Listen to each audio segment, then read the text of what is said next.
Hello and welcome to Car and Bike. Should you pick a scrambler or an adventure touring bike? That's the question we'll try to answer today. And to answer that question, we have with us two made in India motorcycles, both roughly around 400cc single-cylinder engines. This is the new KTM 390 Adventure X, the touring-oriented variant of the 390 Adventure range, and we also have the Triumph Scrambler 400X. Both have similar sized engines. Both are designed for versatility. Both are capable of doing the daily commute, short weekend dashes, little bit of off-road riding and some touring ability as well. And to make up your mind, we'll try to answer that important question. Should you pick a scrambler or should you pick an adventure bike if you're in the market for something like this? But before that, if you're new to your channel, please do like the Car and Bike channel. If you haven't yet, hit that bell icon so that you get notified every time we ride a new bike, drive a new car, or bring you an interesting comparison like this.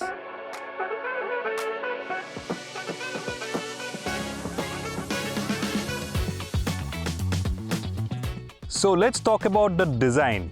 As you can see, the KTM 390 Adventure X has got the typical adventure bike design, and from the proportions it looks like a much bigger bike than it is, a single-cylinder 400cc adventure bike. It's got a tall stance, that tall windshield, vertically stacked LED headlamps that too, and it's quite purposeful looking, ready to take on long distance touring. And if the need arises, it looks purposeful, ready to go off-road as well. Now when you look at the Triumph Scrambler, it's got a more modern, classic, retro-inspired design, and with those gold finish 43mm upside down forks, it's got visual mass up front. Quite a nice looking motorcycle, and compared to the KTM 390 Adventure X, Scrambler 400X looks a little more compact. But yes, in that segment it looks bigger than the Triumph Speed 400 that it's based on. So it's got visual mass, it's got that modern classic appeal. So in terms of design, it's a case of personal preference, which design you should go for, whether you like the typical adventure bike stance or whether you like the beautiful modern classic retro design.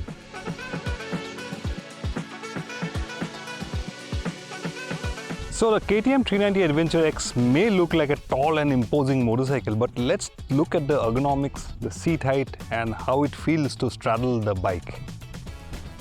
Now it's got a seat height of 825mm, and for my height, which is roughly around 5 feet 9 inches, I can comfortably place both feet flatly on the ground.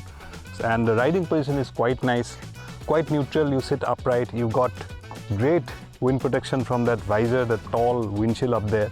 And for my height, this is the perfect riding triangle that you could ask for long rides, for daily commutes, for all kinds of riding really. It's a comfortable bike to straddle, and if you think that your height is less than 5'8", 5'7", you can still reach both sides comfortably is what I feel. So, and again, this is the lighter bike with 181 kg curb weight, so it's easy to handle really. So less seat height and less curb weight overall, and you sit upright, comfortable, great wind protection for touring duties.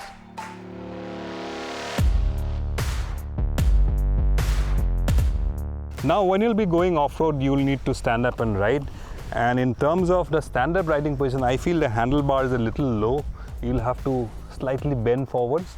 Slightly taller with a little risers would have been better in my opinion, but yes, it's not a deal breaker. You can still manage it quite comfortably. The only thing which is a bit of a thing is this, because it will come towards close to your chin, and when you're riding off-road, that really takes away your focus every now and then. So that's something you should need to get used to. Overall, for standing up riding off-road, this is a good enough bike, but I feel the handlebar position could have been better. And now let's look at the Triumph. So that's how you sit on the Triumph Scrambler 400X. Now the seat height is 10mm higher than the KTM 390 Adventure X. So it is the taller bike, and as you can see, I can reach both sides, but I'm tiptoeing sort of on both sides. So this is the taller bike, and if your height is less, then that's something you need to keep in mind. Now in terms of the rider triangle, you sit upright. It's got a wide, tall handlebar, quite comfortable place to be in. It's not cramped. For my height, it's perfect, and I like this tall and wide handlebar. You sit upright, a commanding view of the road ahead, and quite nice actually. But that visor will not offer you that much protection when you're going on a highway on a long ride. So the wind blast after some time will get to you. So if you're thinking of long rides, it's the KTM 390 Adventure X, which will give you more comfort, more protection from the wind, which the Triumph Scrambler 400X will not offer. But for everyday riding, this riding stance is quite nice. But then again, this is the heavier bike. It's 4 kgs heavier than the KTM 390 Adventure X, and that makes a little bit of a difference. How much difference does 4 kgs make? Take them off-road. In a bit, we'll ride them, and it does make a difference, that 4 kg weight difference.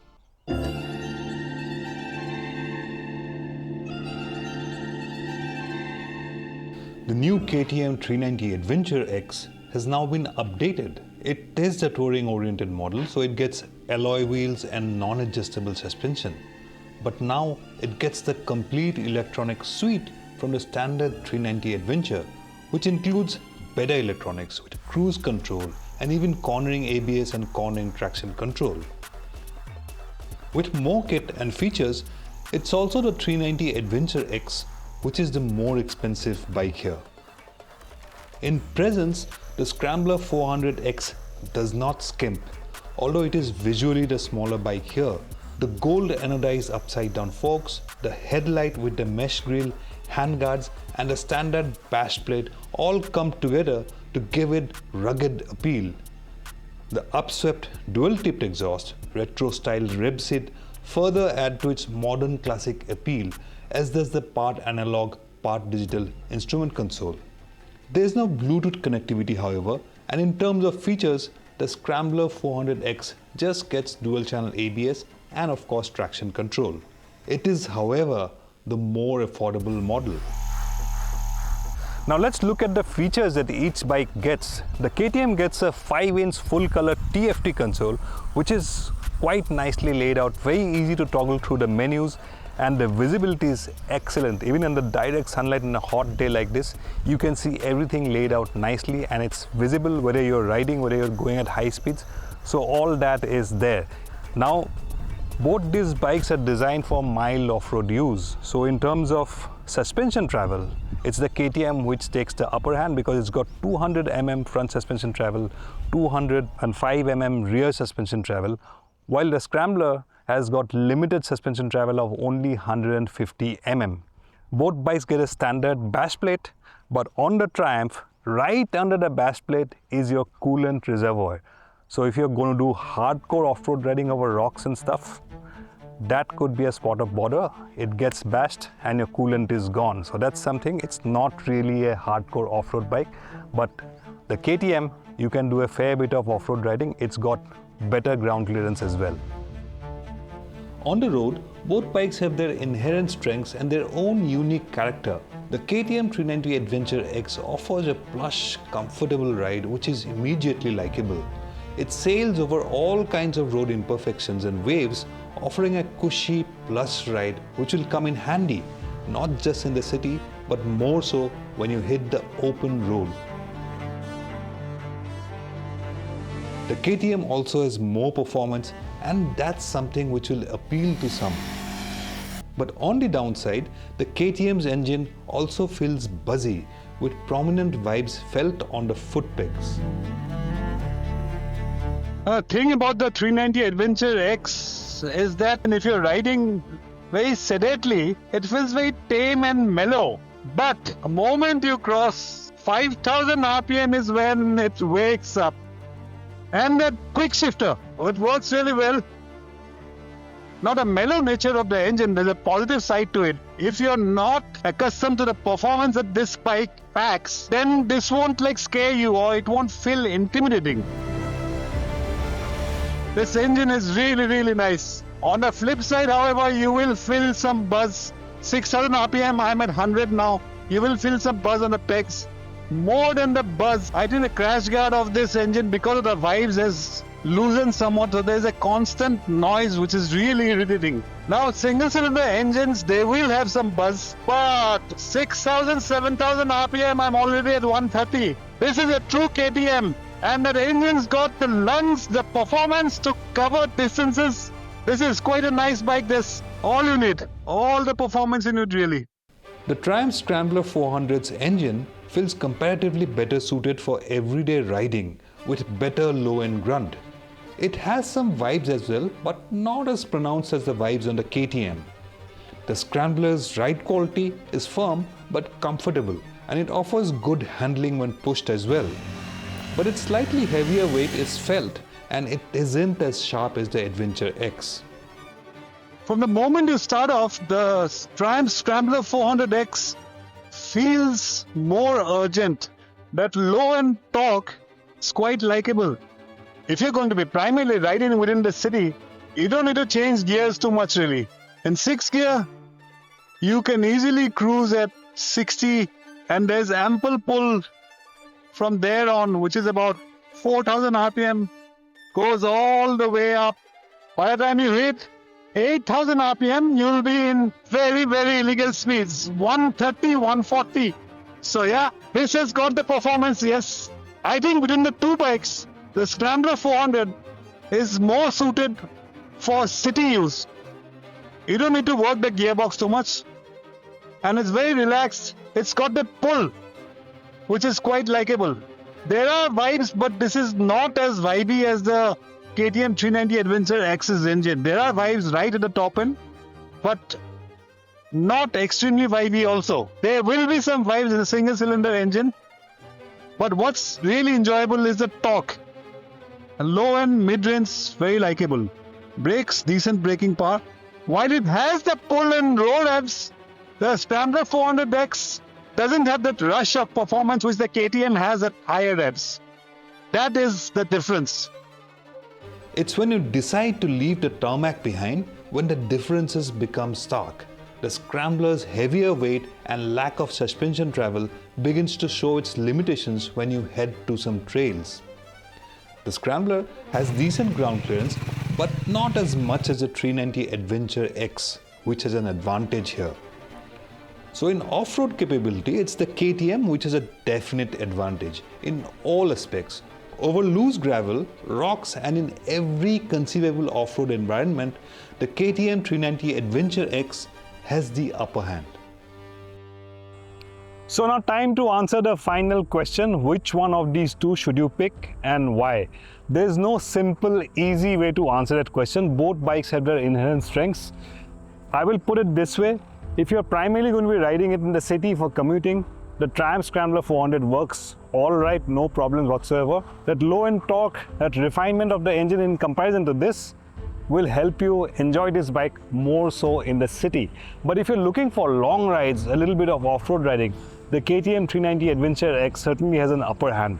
It's 4 kilos lighter, so off-road work is better. More suspension travel, more ground clearance, so that gives it a little bit more off-road capability than the Triumph Scrambler 400X. Not a little bit off-road capability, a lot more capability on the KTM 390 Adventure X. And if you're going to be touring, that bike would give you longer lungs, you'll feel more comfortable, lots of wind protection, a much more planted, and the performance of that engine. This bike will give you a better feel if you're going on touring than the Scrambler 400X.